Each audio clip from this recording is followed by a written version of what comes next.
दोस्तों आपका 15 फरवरी को कक्षा 11वीं का राजनीति शास्त्र पॉलिटिकल साइंस का वार्षिक परीक्षा का पेपर है। ओके, हम इसकी अच्छे से तैयारी अब करेंगे। तो आज की इस वीडियो में दोस्तों मैं आपको 2 अंकी वाले अति महत्वपूर्ण प्रश्नोत्तर बताने वाला हूं। लगभग टॉप 50 क्वेश्चन आंसर मैं आपको बता दूंगा 2 नंबर वाले, जिन्हें आप तैयार कर लेते 2 नंबर वाले सभी क्वेश्चन आपसे बनने लगे। इसके बाद 3 नंबर वाले, 4 अंक वाले आपको कवर करा दूंगा। आपकी कंप्लीट तैयारी हो जाएगी पॉलिटिकल साइंस की। और जो मैं आपको बताने वाला हूँ 100% आपके यही रहने वाले हैं, इसलिए अच्छे से दोस्तों आप इन्हें तैयार कर लेना है, ताकि जो हमारा लक्ष्य है 80 में 80 हम क्या है राजनीति शास्त्र के पेपर में क्या है स्कोर कर सकें। तो सच्ची मेहनत और संघर्ष क्या है सफलता की एकमात्र कुंजी है। अगर आपको क्या है 95% 11वीं भी आपको बनानी है, ओके, तो बना सकते हैं। आपको क्या है लगातार मेहनत और संघर्ष करना पड़ेगा। तो पहला क्वेश्चन है, संविधान की कोई एक परिभाषा दीजिए। तो गिलक्राइस्ट के अनुसार क्या है, संविधान उन लिखित व अलिखित नियमों अथवा कानूनों का समूह होता है जिसके द्वारा सरकार का संगठन, सरकार की शक्तियों का विभिन्न अंगों में वितरण और इन शक्तियों का प्रयोग के समान सिद्धांत निश्चित किए जाते हैं। संविधान क्या की परिभाषा आपको देना है। तो गिलक्राइस्ट ने क्या कहा कि एक संविधान क्या लिखित भी हो सकता है, अलिखित होता है। ओके, अब जो भारत का संविधान है लिखित है या अलिखित है, कमेंट बॉक्स में आप दोस्तों बताइए, क्योंकि बिल्कुल सिंपल है, अक्सर पूछा जाता है। तो कमेंट बॉक्स में बताइए भारत का जो संविधान लिखित है या अलिखित है। तो ये लिखित या अलिखित दोनों रूप में हो सकता है। ओके, क्योंकि अब भारत में कौन सा लिखित है कि अलिखित आपको कमेंट बॉक्स में बताना है। तो इसमें क्या होता है, कानून का एक संग्रह होता है जिसमें बताता है कि सरकार किस प्रकार से चलेगी और सरकार की क्या शक्तियां रहने वाली है, और किस प्रकार की शक्ति दी जाएगी, ये सब संविधान में बताया जा रहा है। तो ये गिलक्राइस्ट के अनुसार परिभाषा है। ओके, नेक्स्ट हमारा क्वेश्चन है, समाजवादी राज्य से क्या आशय है। तो वह राज्य जिसकी व्यवस्था समाज के समतावादी ढांचे पर आधारित होती है समाजवादी राज्य कहलाता है। मेन आंसर क्या है, राज्य की ऐसी व्यवस्था जिसमें समाज में जो समतावादी ढांचा है उसको अपनाया जा रहा है, तो आपकी समाजवादी राज्य कहलाएगा। अतः भारत में समतावादी व्यवस्था होने के कारण क्या है, भारत क्या है समाजवादी राज्य है। नेक्स्ट हमारा क्वेश्चन है, ओके, वयस्क होने पर भी कुछ व्यक्ति मताधिकार से वंचित रहते हैं, क्यों। बहुत ज़्यादा इंपॉर्टेंट क्वेश्चन है। क्या हम जानते हैं वयस्क मतलब क्या होता है। वयस्क यानी जो व्यक्ति 18 साल की आयु पूर्ण कर लेता है उससे क्या मत देने का अधिकार प्राप्त हो जाता है, यानी वोट देने का अधिकार प्राप्त हो जाता है। तो जब कोई व्यक्ति 18 वर्ष की आयु पूर्ण भी कर चुका है, वयस्क हो चुका है मतलब, फिर भी उसे क्या है वोट देने का अधिकार नहीं प्राप्त होता है। इसे किस कंडीशन में हो सकता है। पहला कि व्यक्ति को पागल या दिवालिया घोषित कर दिया है, या किसी व्यक्ति को न्यायालय ने क्या है दिवालिया घोषित कर दिया है, पागल घोषित कर दिया है, तो वोट नहीं देगा। दूसरा, देशद्रोह के जुर्म में करार देने या सजायाफ्त व्यक्ति या विदेशी नागरिकों होने पर। विदेशी नागरिक है तो अब नहीं दे सकते, क्योंकि पहले कंडीशन होता है वोट देने का कि भारत के नागरिक होना चाहिए।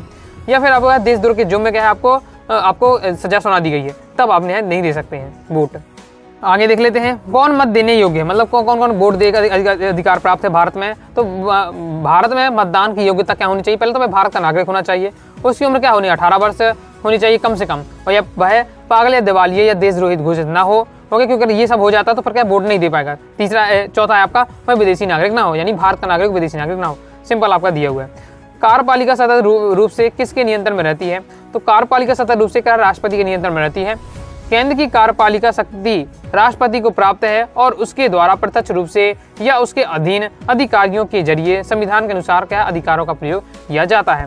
कार्यपालिका से क्या आशय है, बहुत ज़्यादा इंपॉर्टेंट है। कार्यपालिका, विधायिका, न्यायपालिका, इनके बारे में आपको पता होना चाहिए। ओके, अक्सर पूछ लिया जाए 2 नंबर में। तो कार्यपालिका आपकी क्या है, कार्यपालिका शासन का वह अंग है जो कानूनों के रूप में निर्मित जनता की इच्छा को लागू करता है। कार्यपालिका का संवैधानिक प्रधान राष्ट्रपति होता है। ये और बात है कि क्या है इसकी वास्तविक शक्ति मंत्रिपरिषद में निहित होती है। यानी कार्यपालिका क्या है, जो मेन प्रधान होता है कौन, राष्ट्रपति होता है, लेकिन जो शक्तियाँ होती है वो मंत्रिपरिषद में होती हैं। ओके, जैसे विधायिका का अर्थ लिखिए। तो विधायिका आपका क्या है, विधायिका या विधानमंडल किसी राजनीतिक व्यवस्था के उस संगठन या इकाई को कहा जाता है जिसे कानून व जन नीतियाँ बदलने व हटाने का अधिकार होता है। यानी जैसे क्या है जनता के लिए नीतियाँ नियम बनाने का अधिकार प्राप्त होता है, उसे बदलने हटाने का अधिकार प्राप्त होता है, वो आपका जो दल होता है विधायिका या विधानमंडल कहलाता है। जैसे संसद में शून्यकाल क्या होता है, इंपॉर्टेंट। एक संसद में प्रश्नकाल होता है, शून्यकाल होता है, ये दोनों क्वेश्चन इंपॉर्टेंट है, अक्सर इनमें से पूछा जाता है। पहले तो संसद में शून्यकाल क्या होता है। संसद के दोनों सदनों में प्रश्नकाल के ठीक बाद का समय आमतौर पर शून्य काल या 0 आवर के नाम से जाना जाता है।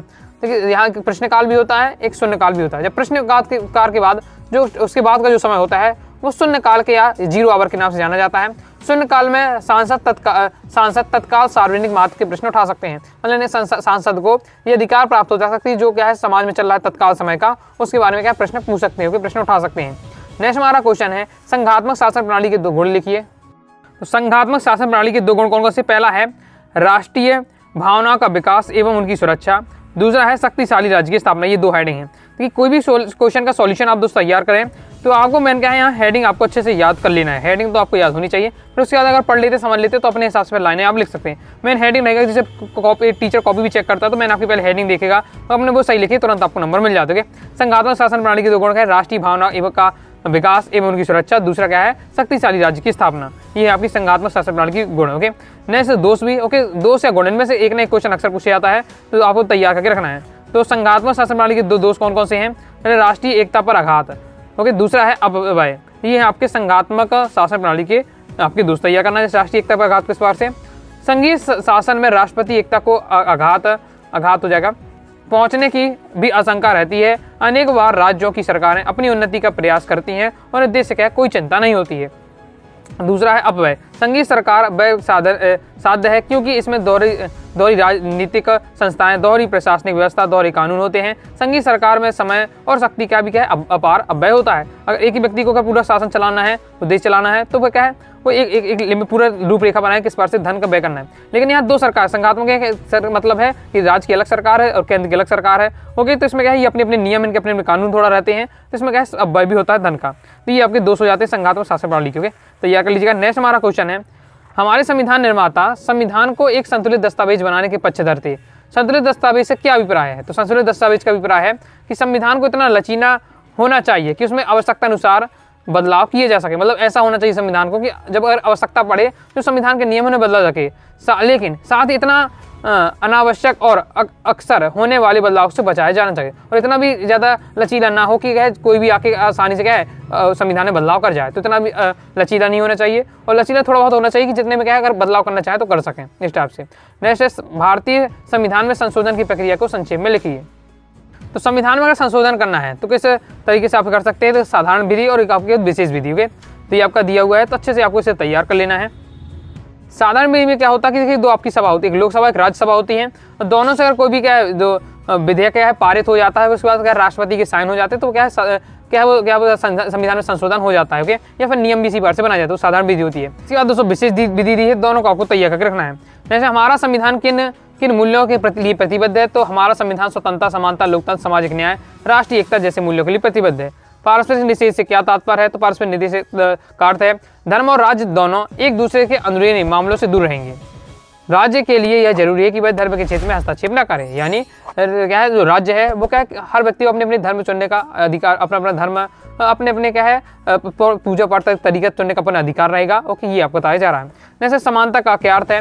तो समान रूप से समानता का अर्थ लगाया जाता है कि सभी मनुष्य जन्म से ही क्या समान होते हैं, इसलिए सभी व्यक्तियों को क्या व्यवहार व आय का समान अधिकार प्राप्त होना चाहिए। समानता प्रजातंत्र का मुख्य स्तंभ है, यह व्यक्ति के व्यक्तित्व के विकास के लिए परम आवश्यक होता है। एक समानता का सकारात्मक पहलू क्या है? इंपॉर्टेंट है, प्रीवियस ईयर में आ चुका है। सकारात्मक पहलू क्या है समानता का? तो सकारात्मक समानता का अर्थ है कि एक जैसे लोग के लिए एक जैसा व्यवहार होना। समानता का सकारात्मक पक्ष निष्पक्षता पर बल देता है। वह यह मानकर चलता है कि समाज में प्रत्येक व्यक्ति को अपने अपने विकास के लिए समान अवसर मिलने चाहिए। मैंने यहाँ अर्थ है कि एक जैसे व्यक्ति के लिए क्या है एक जैसा व्यवहार करना चाहिए। ओके, मान लीजिए क्या है कलेक्टर की, अगर कोई एक जिला की कलेक्टर है, उसकी फीस क्या है, उसको क्या है जो सैलरी क्या है 80,000 मिल रही है, तो फिर लगभग सभी को मिल लीजिए। इस टाइप का मतलब रहना चाहिए कि एक पद के लिए क्या एक जैसा सबके लिए रहना चाहिए। ओके, नेक्स्ट हमारा है मानवाधिकार आयोग के कोई 2 कार्य लिखिए। जैसे आप यहाँ मुझे समझ सकते हैं सकारात्मक समानता से कि आप स्कूल जाते हैं। ओके, जब स्कूल में आप क्लास में बेंच पर बैठते हैं तो जितने भी आपके क्लासमेट हैं सभी क्या एक ही बेंच में बैठते हैं, मतलब एक ही बेंच मतलब एक ही क्लास में एक ही जगह। कुछ स्टूडेंट को नीचे बैठाया जाए तो फिर वो आपका सकारात्मक समानता नहीं कहलाएगा। सभी विद्यार्थियों के लिए सब बेंच में है तो सब बेंच में बैठेंगे इस टाइप से। ओके, मानवाधिकार आयोग के कोई 2 कार्य आपको बताना इंपॉर्टेंट है, तैयार कर लीजिएगा। पीड़ित व्यक्ति या पक्ष द्वारा स्वयं उसकी तरफ से किसी अन्य द्वारा दर्ज कराई गई मानव अधिकार उल्लंघन विषयक मामले में जांच करना मानव अधिकार का प्रथम कार्य है। यदि किसी के अधिकारों का हनन किया जा रहा है तो यदि व्यक्ति क्या है मानवाधिकार आयोग में जाकर करता है सिफारिश हो गए तो उसका निवारण करना। मानवाधिकारी को उल्लंघन से संबंधित किसी भी मामले में न्यायपालिका की अनुमति लेकर संबंधित मामले के हस्तक्षेप करना। अधिकार का महत्व इंपॉर्टेंट है, प्रीवियस में रह चुका कि अधिकार क्या है उनके क्या क्या महत्व हो सकते हैं। तो अधिकार प्रत्येक व्यक्ति के लिए महत्वपूर्ण है। ये हमें क्या है सम्मानित व गरिमामय जीवन जीने का आधार प्रदान करते हैं। उदाहरण के लिए जैसे आजीविका का अधिकार, सम्मानजनक जीवन का जीने का अधिकार, ये हमारे क्या जरूरी अधिकार हैं, ये हमें क्या प्रदान देते हैं जो किसी व्यक्ति के सर्वांगीण विकास के लिए आवश्यक है। इस प्रकार से आप लिख सकते हैं। धर्मनिरपेक्षता एवं के पश्चिमी और भारतीय मॉडल में 2 अंतर लिखना है। तो धर्मनिरपेक्षता इसका पश्चिमी यानी विदेशी, और वह भारतीय मॉडल में आपको अंतर बताना है। तो देखिए, पश्चिमी धर्मनिरपेक्षता क्या है, धर्म और राज्य एक दूसरे के मामले में हस्तक्षेप न करके अटल नीति है, ताकि राज्य द्वारा समर्थित धार्मिक सुधारों की अनुमति रहती है। पश्चिमी धर्मनिरपेक्षता में एक धर्म के विभिन्न पंथों के बीच क्या है समानता पर जोर दिया जाता है, जबकि भारतीय धर्मनिरपेक्षता धार्मिक समुदाय के बीच क्या समानता के लिए मुख्य सरोकार होना चाहिए। नेक्स्ट आपके बहुत ज़्यादा इंपॉर्टेंट है, धर्मनिरपेक्ष राज्य की 2 विशेषताएं घोड़े लिखिए। तो धर्मनिरपेक्ष राज्य का कोई अपना कोई धर्म नहीं होता। धर्मनिरपेक्ष राज्य यानी उसका कोई अपना धर्म नहीं है, जिस व्यक्ति को जो धर्म अपनाना वो अपना सकता है। दूसरा है, राज्य के दृष्टिकोण से सभी धर्म क्या है समान है, धार्मिक मामलों पर वह तटस्थता की नीति रहता है। मतलब राज्य के बहुत सारे धर्म हैं, राज्य के लिए सभी धर्मों के लिए उसके लिए समान रहते हैं। जैसे भारत का संविधान कब लागू हुआ, तो भारत का संविधान 26 जनवरी 1950 को लागू हुआ था। सिंपल है। भारत को लोकतांत्रिक गणराज्य क्यों कहा जाता है, तो इसे आपको अच्छे से तैयार करके रखना है। यहाँ आपको लोकतंत्र का मतलब समझना। लोकतंत्र का मतलब है कि जो जनता है वो अपना राजा अपना जो नेता है वो खुद चुन रही है, खुद अपने वोट देकर चुन रही है, तो वो लोकतंत्र कहलाता है। यहाँ ऐसा नहीं है कि क्या पहले जो राजा है उसका पुत्र है वो राजा बनेगा, उसका पुत्र जो राजा जो पहले सिस्टम चलता था वो ना होकर अब क्या जनता अपना राजा स्वयं चुनती है, वही आपका लोकतांत्रिक गणराज्य कहलाता है। वही बताया जा रहा है। मताधिकार को परिभाषित कीजिए। ओके, मताधिकार जानते तो वोट देना। ओके, लेकिन हम क्या है, ये मताधिकार का मतलब क्या होता है, तो ये तो लोकतंत्र मनुष्य की बराबरी को स्वयं सिद्ध मान लेता है, और राजनीतिक समानता तभी आ सकती है जब क्या नागरिकों को मताधिकार का प्रदान किए जाएं। सरकार के कानून और नीतियों से सभी लोग क्या है प्रभावित होते हैं, जिस बात का प्रभाव क्या सब पर पड़ता है और उनको निर्णय सबके द्वारा होना चाहिए। नेक्स्ट है, क्या बिना चुनाव के लोकतंत्र कायम रह सकता है, तो ये आपका गलत हो जाएगा। ओके, नहीं रह सकता है, क्योंकि बिना चुनाव के लोकतंत्र कायम नहीं रह सकता, क्योंकि लोकतंत्र को कायम रखने के लिए चुनाव आवश्यक है। तभी तो क्या लोकतंत्र का मतलब क्या है कि जनता अपना नेता स्वयं चुने। जब चुनाव ही नहीं होगी तो जनता कैसे नेता चुनेगी, इस प्रकार से इसलिए लोकतंत्र कायम नहीं हो पाएगा बिना चुनाव के। नेक्स्ट, राज्यपाल की नियुक्ति के बारे में सरकारी आयोग ने क्या सुझाव दिया, तो राज्यपाल की नियुक्ति के बारे में सरकारी आयोग ने सुझाव दिया कि राज्यपाल की नियुक्ति कौन करे, मुख्यमंत्री की सलाह लेकर की जानी चाहिए राज्यपाल की नियुक्ति। आगे नेक्स्ट आपको तैयार करना है, केंद्रीय मंत्रिपरिषद की 2 शक्तियों का यह कार्य लिखिए। तो कम इंपॉर्टेंट है, तो पढ़ के आपको रखना है। नेक्स्ट, राज्यपाल की 2 शक्तियां बहुत ज्यादा इंपॉर्टेंट है। देखिए, शक्तियां कहा जाए या कार्य कहा जाए, एक ही बात रहने वाली है। और ये क्वेश्चन आपको कक्षा 11वीं की वार्षिक परीक्षा में आ चुका है। ओके, पिछली साल ही आपका आया है। ओके, राज्यसभा के 2 शक्तियां, तो अच्छे से आपको तैयार कर लेकर रखना है, बहुत ज्यादा इंपॉर्टेंट आपका रहने वाला है।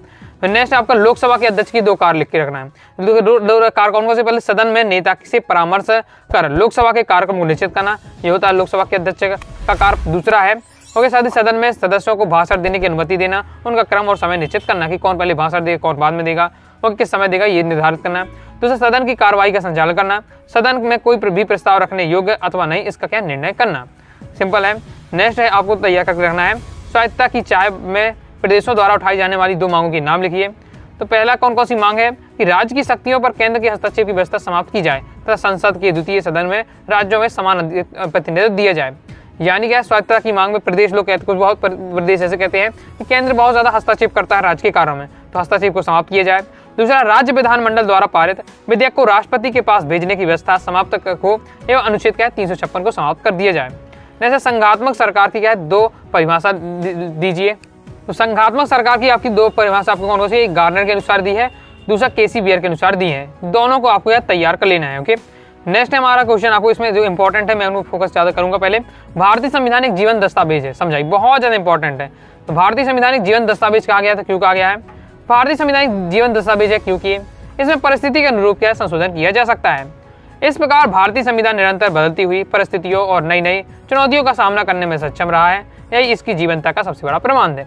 यानी जीवंत यानी इसमें लगातार जब भी आवश्यकता पड़ती है तो हम संविधान में क्या है, संविधान के जो नियम है कानून है उन्हें क्या बदलाव कर सकते हैं। इसलिए क्या है, ये अभी भी क्या है, अभी के अनुसार ही क्या संविधान भी चल है। ओके, इसलिए हम जीवन दस्तावेज कहते हैं। नेक्स्ट हमारा क्वेश्चन है, आपको इसमें तैयार करना है, समानता के प्रकार लिखिए, बहुत ज्यादा इंपॉर्टेंट है, प्रीवियस में आ चुका है। समानता के प्रकार कौन से है? पहला नागरिक समानता है।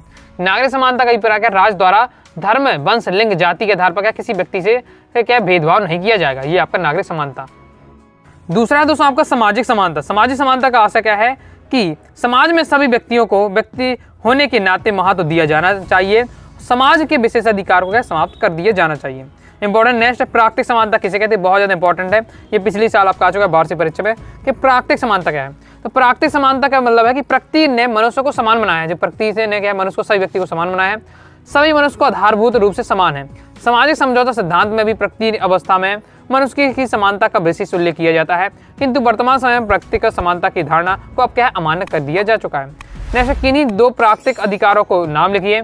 जीवन जीने का अधिकार, आजीविका चलाने का अधिकार, ये क्या है, आपके प्राकृतिक अधिकार हैं। याद रखिएगा, अक्सर पूछा जाता है जीने का अधिकार किस प्रकार का अधिकार है, तो प्राकृतिक अधिकार है। आजीविका चलाने का अधिकार किस प्रकार का अधिकार है, तो ये आपका प्राकृतिक अधिकार है। याद रखिएगा, प्राकृतिक अधिकार का क्या अर्थ होता है, तो जो अधिकार हम दावा करें या ना करें, व्यक्ति होने के नाते हमें प्राप्त होते हैं, प्राकृतिक अधिकार कहलाते हैं। ये हमें क्या है, अधिकार जन्म से ही प्राप्त होते हैं। यानी हम क्या है, इनका हम जरूरी नहीं कि दावा करें, ये हम जैसे इस दुनिया में आते हैं, मतलब इस दुनिया में जो आया उसको क्या है, ये अधिकार प्राप्त हो जाते हैं। इस प्रकार से जन्म से ही हमें ये अधिकार प्राप्त हो जाते हैं। जैसे भारत एक पंथ निरपेक्ष राज्य है, स्पष्ट कीजिए। तो पंथ निरपेक्ष कहा जाए, धर्म निरपेक्ष कहा, एक ही बात है। तो पंथ निरपेक्ष या धर्म निरपेक्ष राज्य का आशय होता है कि किसी विशिष्ट पंथ या धर्म से पृथक या संबद्ध होना, यानी कोई जो भारत है वो किसी एक धर्म को महत्व नहीं देता है। उस भारत के अनुसार कि भारत के लिए क्या है, सभी धर्म बराबर है, सभी धर्मों को क्या है, बराबर देखता है। ये मतलब इसमें व्यक्ति धर्म के आधार पर उसके साथ भेदभाव नहीं किया जाए, मतलब और साथ ही भारत में कोई व्यक्ति है तो उसके धर्म के आधार पर भेदभाव नहीं किया जाएगा, सभी धर्मों का क्या समान रूप से सम्मान किया जाएगा। तो ये कहलाता है, इसलिए हम कह सकते हैं भारत एक धर्म निरपेक्ष राज्य है, यानी किसी एक धर्म को क्या है, प्रमोट नहीं किया जाता, ओके, एक बढ़ाया नहीं जाता है। नेक्स्ट है, भारतीय धर्म निरपेक्षता की दो आलोचनाएं लिखिए। तो दो आलोचना कौन कौन सी है, तो पहला धर्म विरोधी। कुछ लोग क्या है द्वारा धर्म निरपेक्षता को धर्म विरोधी कहा जाता है। अगर धर्म निरपेक्षता संस्थाबद्ध धार्मिक वर्चस्व का विरोधी करती है तो इसका मतलब है कि नहीं कि वह धर्म विरोधी है। दूसरा है वोट बैंकिंग की राजनीति। वोट बैंकिंग की राजनीति का मतलब है कि कुछ बहुत सारे नेता क्या है, धर्म के आधार पर क्या है, लोगों को क्या है, वोट मांगते हो। धर्म निरपेक्षता वोट बैंक की राजनीति कहा जाता है।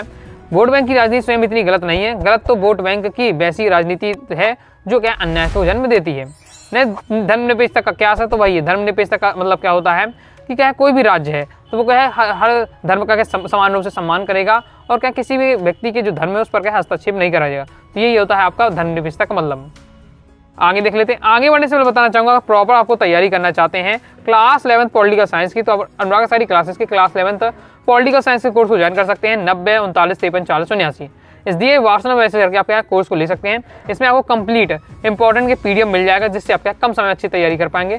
पूरा आपको कंप्लीट पीडीएफ मटेरियल दिया जाएगा, साथ ही all chapter important question answer आएगा, all chapter objective question answer आएगा, जिससे आप बेस्ट तैयारी कर पाएंगे।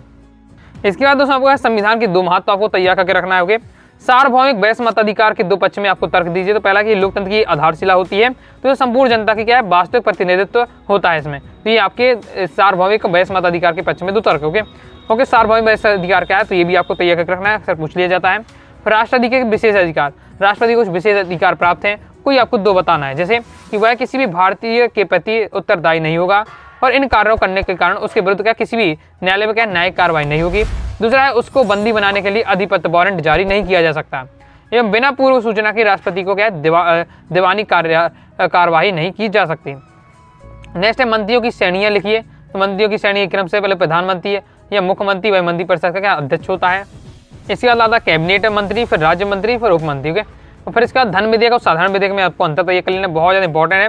तो धन विधेयक होता है वो केवल क्या लोकसभा में प्रस्तुत किया जाता है। ओके, क्योंकि साधारण विधेयक क्या है दोनों में से किसी भी में आ सकता है। ओके, किसी भी प्रस्तुत किया जा सकता है। साधारण विधेयक संसद के किसी भी क्या सदन में प्रस्तुत किया जा सकता है। धन विधेयक होता है वो केवल सबसे पहले लोकसभा में आपको प्रस्तुत किया जाता है। धन विधेयक को केवल क्या वित्त मंत्री प्रस्तुत करता है, जबकि साधारण विधेयक को कोई भी संसद का कोई भी सदस्य क्या प्रस्तुत कर सकता है। बिल्कुल सिंपल आपका दिया हुआ है, ये आपका कम इंपॉर्टेंट। ओके, आगे नेक्स्ट आपको तैयार करके रखना है, आपको नेक्स्ट इसमें तैयार करके रखना है संघात्मक शासन प्रणाली की दो विशेषताएं।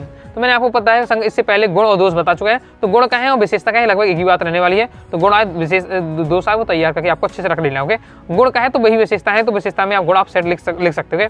तो इसके बाद ये भी आपको इस टाइप का समझाई दिया क्वेश्चन, तो ये आपके इंपॉर्टेंट थे। इसके आगे नेक्स्ट आपको तैयार करना है समानता का महत्व लिखिए, बहुत ज़्यादा महत्वपूर्ण है। समानता के क्या महत्व है ये आपके क्रम से दिया, पहला पॉइंट हो जाता है इस मानव विकास के लिए सहायक समानता मानव विकास के लिए क्या आवश्यक होती है।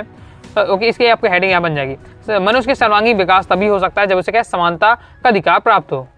इसके बाद दूसरा कि शोषण का अंत करने में क्या ये सहायक होता है, ये पहली आपकी हेडिंग बनी। ओके, इस प्रकार से क्या है समानता का रहती है तो क्या है जो धनवान लोग हैं वो निर्धन पर क्या है किसी प्रकार से क्या है उसका शोषण नहीं कर सकते, क्योंकि इस पर सभी समान हो जाते हैं। नेक्स्ट आर्थिक असमानता को दूर करने के उपाय इंपॉर्टेंट है। राजनीतिक अधिकार और आर्थिक अधिकार में आप एक बार अंतर पढ़ लीजिएगा। इसके बाद ये वाला बहुत ज़्यादा महत्वपूर्ण क्वेश्चन है, नागरिकों के दो राजनीतिक अधिकार लिखिए। तो कोई भी दो राजनीतिक अधिकार, पहला तो हमें वोट देने का मत देने का अधिकार, ये हमारा राजनीतिक अधिकार है। दूसरा क्या है, निर्वाचित होने का अधिकार, यानी आपको सोचना है कि मैं विधायक की सीट, विधायक के चुनाव हो रहे होंगे तो आप भी उसमें क्या है शामिल हो जाएं, मतलब आप भी क्या है उम्मीदवार के रूप में खड़े हो सकते होंगे इस प्रकार से। तो ये आपके निर्वाचित होने का अधिकार है, साथ ही आपको मत देने का भी अधिकार है। तो ये आपके 2 राजनीतिक अधिकार आपको प्राप्त होते हैं। इसके बाद धर्मनिरपेक्षता से क्या है, तो वो चाहे धर्मनिरपेक्षता का है, पंथ निरपेक्षता का, एक ही बात है, मैं पहले आपको बता दिया। ओके, इसमें आपको माइंड में जरूर रखना है। संविधान के 2 स्रोत लिखिए, मतलब संविधान देखिए जो बना हुआ है तो कई जगह से बहुत सारे टॉपिक कहीं कहीं से अध्ययन करके लिए गए। ओके, अलग अलग देश के संविधान से लिए गए हैं, कई देशों से अलग अलग लिए। जैसे आयरलैंड से बात करें तो नीति निर्देशक तत्व हैं जो आपके संविधान के, वो आयरलैंड से लिए गए हैं। जैसे ब्रिटेन के संविधान, मतलब आयरलैंड के संविधान से लिए गए हैं नीति निर्देशक तत्व। जैसे ब्रिटेन के संविधान से क्या क्या लिया गया है, एक है नागरिकता, न्यायपालिका की ढांचा और विधायिका के अध्यक्ष का पद, ओके, ये ओके, विधि निर्माण की प्रक्रिया, ये सब ब्रिटेन के संविधान से लिए गए हैं। अमेरिका के संविधान से क्या लिए गए, राष्ट्रपति पर महाभियोग लगाने की प्रक्रिया, निर्वाचित राष्ट्राध्यक्ष, तो ये सब टॉपिक दिए हैं संघीय व्यवस्था, ये अमेरिकी संविधान से लिए गए। तो ये थोड़ा आपको 2 से 3 पॉइंट आपको याद करके रखना है। संविधान के 2 कार्य लिखिए, ये सिंपल है, संविधान के क्या कार्य होते हैं। इसके बाद दोस्तों आपको राष्ट्रपति की संकटकालीन शक्तियां पढ़ लेना है। नौकरशाही के 2 दोष बताइए, जैसे जनसाधारण की मांगों की उपेक्षा, श्रेष्ठता की भावना, ये आपके है नौकरशाही के 2 दोष होते हैं। तो ये आपको अच्छे से तैयार करके रखना है। इसके आगे बात करते हैं तो नेक्स्ट आपको समानता और स्वतंत्रता एक दूसरे के पूरक है, इस कथन को समझाइए। तो ये बहुत ज़्यादा इंपॉर्टेंट क्वेश्चन है। तो आपको बता देना है दोनों का विकास एक साथ हुआ है, दोनों प्रजातंत्र के आधारभूत सिद्धांत हैं। ओके, इस प्रकार से हम कह सकते हैं स्वतंत्रता और समानता एक दूसरे के पूरक हैं। इन 2 पॉइंटों के माध्यम से कथन को बताया जा रहा है। नागरिक कर्तव्य के 2 प्रकार लिखिए, तो नैतिक कर्तव्य और राजनीतिक कर्तव्य, 2 आपके बताए हैं नागरिक कर्तव्य के प्रकार। ओके, उनके बारे में बताया जा रहा है, तैयार अच्छे से करके रखना है। अधिकार की विशेषता तैयार कर लेना। अधिकार क्या है, अधिकार सिर्फ समाज में ही संभव है, दूसरे राज्यों द्वारा स्वीकृत तथा निर्धारित अधिकार। तो ये आपके दिए अधिकार के 2 विशेषताएं, तो ये भी आपको तैयार करके रखना है। इस प्रकार से दोस्तों मैंने आपको कंप्लीट 2 अंकी वाले महत्व बता दी, सभी आपको अच्छे से तैयार करके रखना है। बाकी वीडियो पसंद आए वीडियो लाइक करिए, सब्सक्राइब कर दिए, साथ ही दोस्तों टाइप चैनल व्हाट्सएप चैनल को ज्वाइन कर लीजिएगा। कोई दोस्तों डाउट आता है कमेंट से आप जरूर पूछिएगा। मिलते हैं दोस्तों नेक्स्ट वीडियो में, तब तक के लिए बाय बाय।